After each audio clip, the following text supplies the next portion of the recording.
Let's start on ISOMETRIC-1, ISO 1, and I'm going to move the plate so that we can start with the top two problems here. On problem 1 it says sketch the isometric view for each problem, and so I have my isometric grid laid out here. My top, front, right side view of the object that I want to draw is located here. I think these are a lot of fun because it's simply a matter of locating points from my orthographic views to the isometric. When I look at the right side view, I can see that it's generally square looking. However, when I look at the front view, I can see this cut here and this inclined surface. The inclined surface goes from here to here. So this is foreshortened, this is foreshortened, and this is the edge view. I also look at the right side and I can see my cut or my notch going all the way under from the right side to the left side. And therefore these hidden lines here are going to relate to that cut underneath the object. To begin with, I'm going to take my measurements 1, 2, 3, 4, and from front to back 1, 2, 3, 4, and then my front, and make sure that my grid corresponds to my object. Now, to begin with, I'm going to lightly sketch that in so that I have the sensation of an isometric box. Now I'll start locating my inclined surface. 1, 2, 3, 1, 2, 3.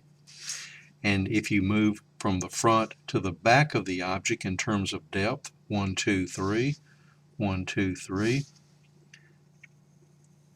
So that is where the isometric, in the isometric view, the inclined surface is going to break or bend. On the front edge, 1, 2, 1, 2, it's going to bend to here. So I'll draw my very light construction line connecting those two.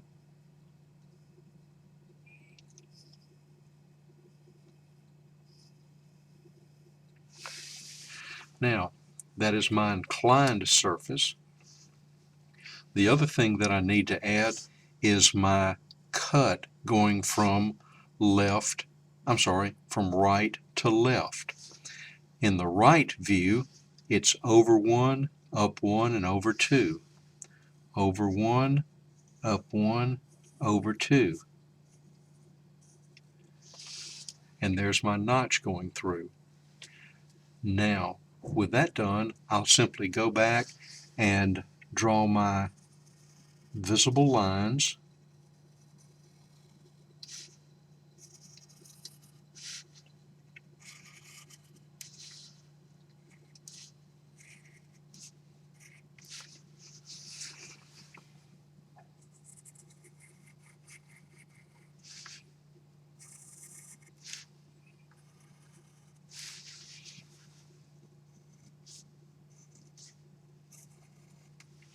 And then my two lines for my inclined surface.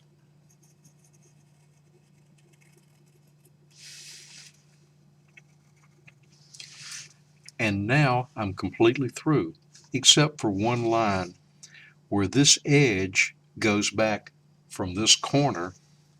I'm going to see that edge, and I'm actually going to see that little wall there. This one, of course, is hidden going all the way back. Typically on an isometric, we do not put our center lines or our hidden lines. We're just drawing the object as we see it. Now, for a little more of a difficult problem here, we'll go to number 2. From the right side view, it appears that this surface on the front here and on the back of it is going to be a vertical surface, much like a little box. And then looking from the right side, I can see it is peaked. And looking at it from the front, I can see it's inclined in this direction too, much like problem 1 over here was inclined. Except now I don't have vertical sides all the way up, my sides are also sloped. So once again, 1, 2, 3, 4, 5, 6, 7. Just checking to make sure that my isometric grid will fit my orthographic. And I just gently box that in with light construction lines. And notice I don't erase them, I leave them there. Now, that's the overall shape of my object if the sides had gone straight up with a flat top. Now, I'm going to put this side, this front here, 1, 2, and that's simply going to give me a line from here to here. Now, the top ridge is in the very middle, 1, 2, and it is 1, 2, 3 from left to right. So I go to the very top, 1, 2, and it's going to be 1, 2, 3. Now then, if I label that point 1 right there,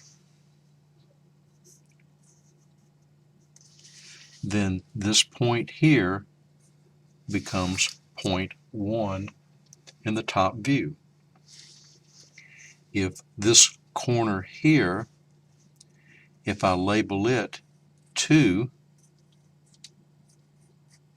it's going to be right there. And on the back side, corresponding at the same height, 3. And I'll also put a 3 under here. So here is point 3. Now I have a line going from 1 to 2 and from 1 to 3. So my line 1 to 3,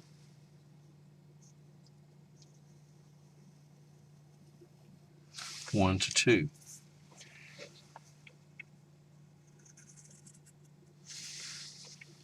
And then on this left side, I've got to go from the peak down to the vertical side.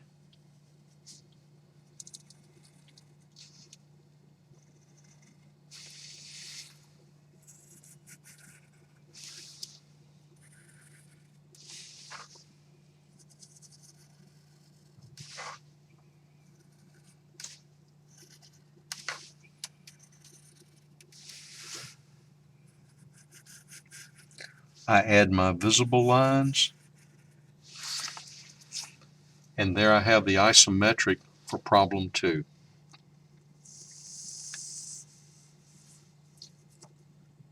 I'll move down the sheet to problem 3. On problem 3, it's a little more difficult because I have from here to here, here to here, an inclined surface. And I can also see that it relates to this line here. That's my edge. And then I have a surface here that appears as an edge view here. In this case, I again have 2 inclined surfaces. They're just intersecting a little off-center, if you will. Now, what I'm still going to do, 1, 2, 3, 4, 5, 6, 7, I'm going to make sure that my box fits. And to begin with, I'm going to simply highlight with light construction lines my isometric box. And then I'll assume that this thing started out as a complete rectangular prism. I'll make my cuts. The first cut from here to here is very similar to what we did in problem 1, going from here to here. Now that I understand how that's going to work, 1, 2, 3, 1, 2, 3, that's the bend that goes all the way across the top, and it goes to 1, 2, and then I'll even draw my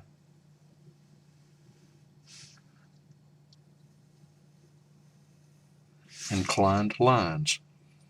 Now, in the front view, I have one surface that is all the way forward here,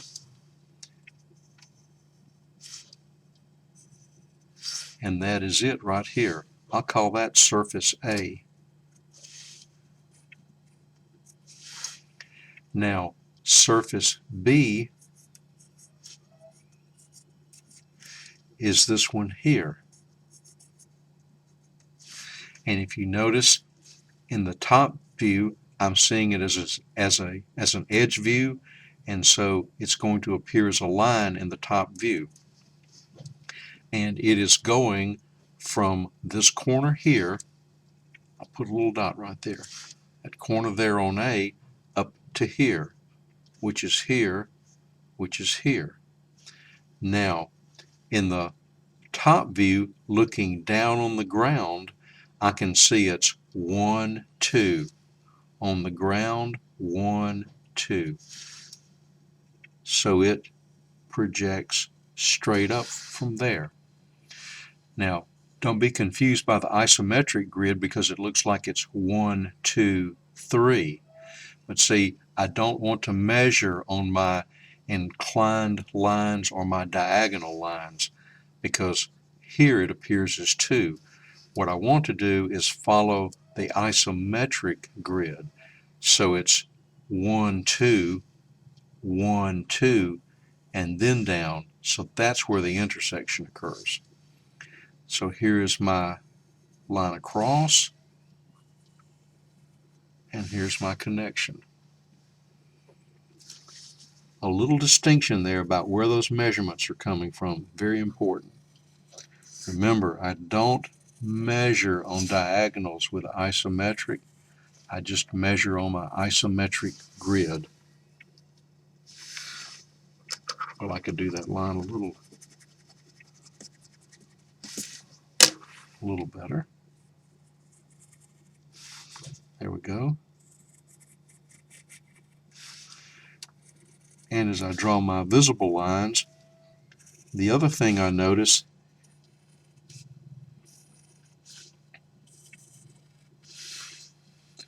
is that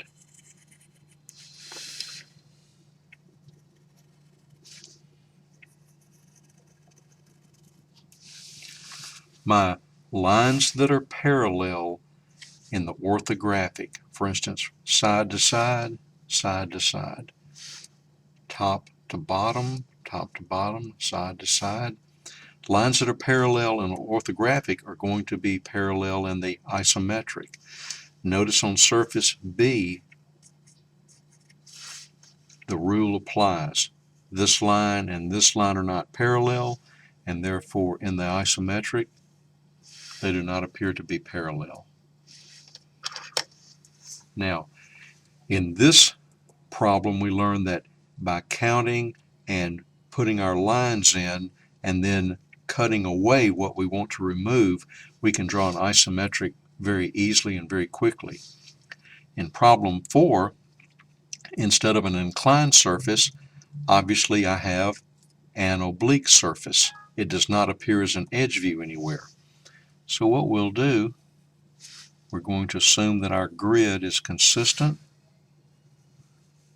We'll box in our isometric. And if I look, by now I should be comfortable in saying that this is nothing more than a rectangular prism with one corner cut. And if I want to label my points, that obviously has to be point 1. Straight across, that has to be the same point. And looking from the top view and the right side view, that would have to be the third point. It doesn't matter the order that you label them, just I want to make sure I have the same label on the same point. Okay, on the front edge, oh I'm sorry, one right here, that's 2, and of course it's lower or further down than 1 and 3. 2 is 1 up, 3 is on the top edge, 1 forward from the rear, and then 1, 2, 3, 4, 5, 1, 2, 3, 4, 5. There's point 1. And of course point 1 is also 1, 2, 1, 2. Now connect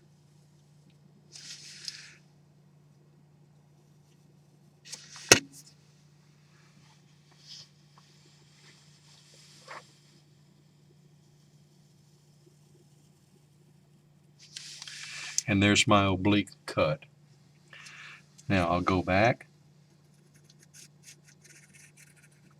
add my visible lines,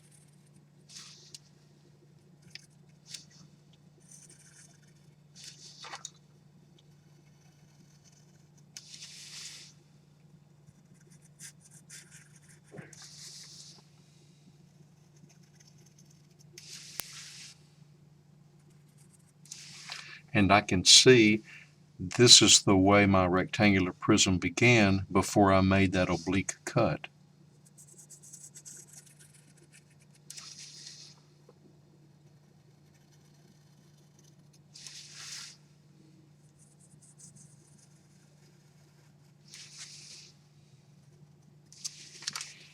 And there's my rectangular prism with an oblique cut in contrast to the inclined surfaces.